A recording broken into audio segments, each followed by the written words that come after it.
Good morning dear student. आइए आज हम प्रेजेंट इंडेफिनिट का चौथा पार्ट पढ़ेंगे, interrogative negative sentence. Interrogative negative sentence, interrogative negative sentence rule क्या होता है? डैश प्लस डू या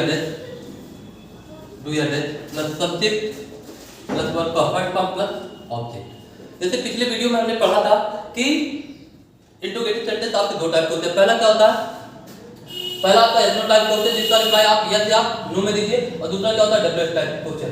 ठीक, तो आइए एग्जांपल देखते हैं इसके क्या होता है। जैसे इंट्रोगेटिव नेगेटिव सेंटेंस है तो सब्जेक्ट के बाद क्या आएगा? नॉट प्लस वर्ब का फर्स्ट फॉर्म प्लस ऑब्जेक्ट। ठीक, लास्ट में क्वेश्चन आपका भाई आपको क्यों नहीं परेशान कर रहा होगा? क्यों नहीं परेशान कर रहा होगा?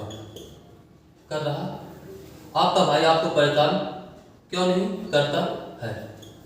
ठीक, सबसे पहले देखेंगे हम क्यों की अंग्रेजी क्या होती है। क्यों की अंग्रेजी आपकी क्या हो जाएगी? वाई। फिर आपका हेल्पिंग वर्ब आएगा डू या डैश। अब जब भी पोजेसिव केस के साथ सिंगुलर नाउन जुड़ेगा तो उसके लिए हमेशा क्या आएगा? सिंगुलर वर्ब आएगा। तो why dash your brother, why dash your brother. फिर नहीं आया तो नॉट का यूज करेंगे। कौन सा काम कर रहा? परेशान करेगा, डिस्टर्ब यू। किसको परेशान कर रहा? आपको।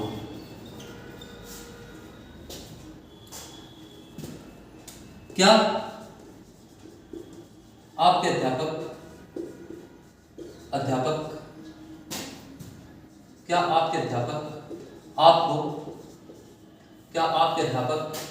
आपको किताब नहीं पढ़ाते हैं? ठीक, तो आप देखेंगे लास्ट में क्वेश्चन आता है तो बीच में देखेंगे सबसे पहले कहीं आया है क्या करते वाक्य के पहले आया है तो क्या की अंग्रेजी हम नहीं बनाएंगे बल्कि हेल्पिंग वर्ब से स्टार्ट करेंगे। तो यू के लिए किसका प्रयोग होगा? डू। ठीक, डू यू। नहीं आया है, हाँ नहीं आया तो नहीं का अंग्रेजी क्या हो जाएगा? नॉट। Do you not. कौन सा काम कर रहा है? पढ़ाने का, टीच। क्या पढ़ा रहा है? Teach book. किसको पढ़ा रहा है? अच्छा यहाँ देखिएगा आपके अध्यापक है। ठीक, एक बार फिर से देखेंगे कि होता क्या है। ठीक, अब देखेंगे सबसे पहले क्या की अंग्रेजी हम नहीं बनाएंगे। क्या की अंग्रेजी नहीं बनाएंगे तो सबसे पहले हेल्पिंग वर्ब। अब देखो कौन आपको नहीं पढ़ाता? आपके अध्यापक।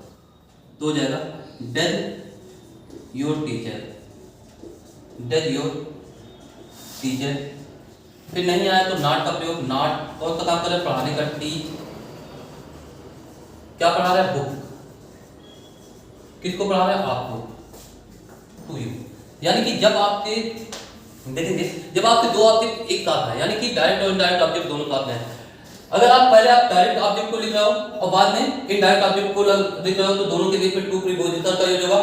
बाय चांस कोई इस तरीके से लिख रहा है, इनडायरेक्ट को पहले लिख रहा है और डायरेक्ट को बाद में लिख रहा है तो वहां टू का प्रयोग नहीं होगा। जैसे यहां इसको लिख सकते हैं या टीच यू बुक, तो दोनों सेंटेंस आपके क्या होंगे?